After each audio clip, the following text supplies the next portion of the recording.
Merci Emmanuel Apperin et merci Eva pour ce point sur la situation d'Israël et de Tsahal dans son combat contre le Hamas à Gaza. Et c'est l'heure de retrouver notre chroniqueuse Corinne Lepage, ex-ministre de l'Environnement. Bonjour Corinne, aujourd'hui vous abordez les courants de pensée. Oui, je voulais vous parler en ce jour où on parle beaucoup des 6 mois de cette guerre, de l'universalisme versus l'intersectionnalisme. C'est un sujet qui est vraiment essentiel et c'est une véritable bataille civilisationnelle qui traverse le monde entier et constitue probablement un des dangers les plus puissants des démocraties parce qu'il les mine de l'intérieur. L'universalisme est porté depuis les Lumières et il est à la base des systèmes démocratiques et du système républicain en France. Il n'a évidemment pas empêché d'aller au-delà de l'égalité formelle entre les humains et de favoriser l'émergence du droit des minorités. L'intersectionnalisme porte au nom de la lutte contre le colonialisme, le patriarcat, le racisme, qui oublie d'ailleurs généralement l'antisémitisme au passage, une volonté violente et sectaire de détruire le système démocratique et de manière générale le monde occidental qui serait à l'origine de tous les maux. C'est ce combat que l'on retrouve contre le sionisme qualifié de colonialisme et qui s'étend au judaïsme à la fois pour les valeurs universelles qui sont son ADN et aussi contre un certain nombre de personnes accusées de gouverner le monde depuis le protocole des sages de Sion inventé par les ancêtres du KGB et aujourd'hui du FSB, bref, d'être le symbole même du capitalisme. De manière assez paradoxale, les forces les plus fondamentalistes rejoignent ce combat sur le thème « Les ennemis de nos ennemis sont nos amis ».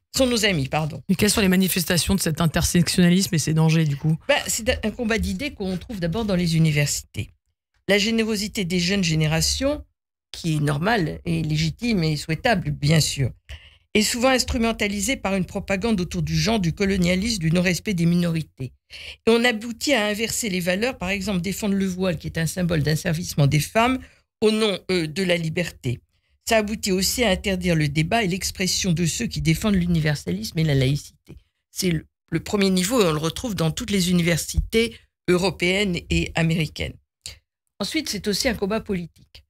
C'est un combat politique dans la mesure où la gauche social-démocrate, qui était le moteur de l'universalisme, s'est perdue dans les sables de l'extrême gauche qui porte en étendard l'intersectionnalisme pour conquérir dans les populations marginalisées et la minorité issue de l'immigration, je dis bien à l'intérieur, je ne dis pas que ça concerne toute cette population, bien sûr, mais c'est là qu'ils vont chercher ceux qui refusent les valeurs de la République et de la laïcité pour défendre le séparatisme.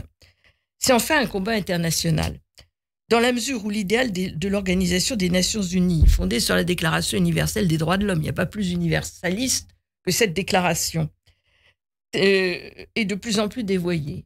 On a vu quand même des choses qu'on n'aurait même pas pu imaginer, même dans les émissions les plus satiriques.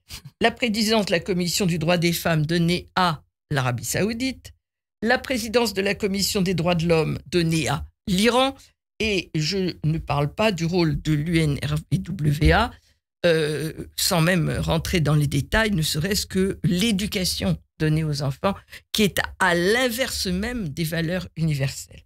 Qu'est-ce que vous préconisez pour lutter contre cette orientation de la pensée ? Alors, si j'avais la réponse, je serais la championne du monde, je ne l'ai pas. Mais je pense qu'il y a des voies de réflexion. D'abord, ne pas se taire. Défendre les valeurs universelles et se rappeler que partout dans le monde, l'aspiration à la liberté, aux droits humains, demeure une réalité. Il suffit de regarder le combat des femmes afghanes, des femmes iraniennes, des Azéris, des libéraux russes, des jeunes de Hong Kong, et je pourrais en citer des quantités d'autres, qui défendent toujours cette liberté et cette vision universaliste. Eh bien, il faut toujours se rappeler que notre combat est aussi pour eux. Et c'est la raison pour laquelle tous ceux qui défendent les valeurs universelles n'ont pas le droit de se taire. Merci beaucoup Corinne Lepage. Merci pour cette chronique coup de poing. Défendre l'universalisme avant tout, c'est votre message de ce matin. Merci à vous.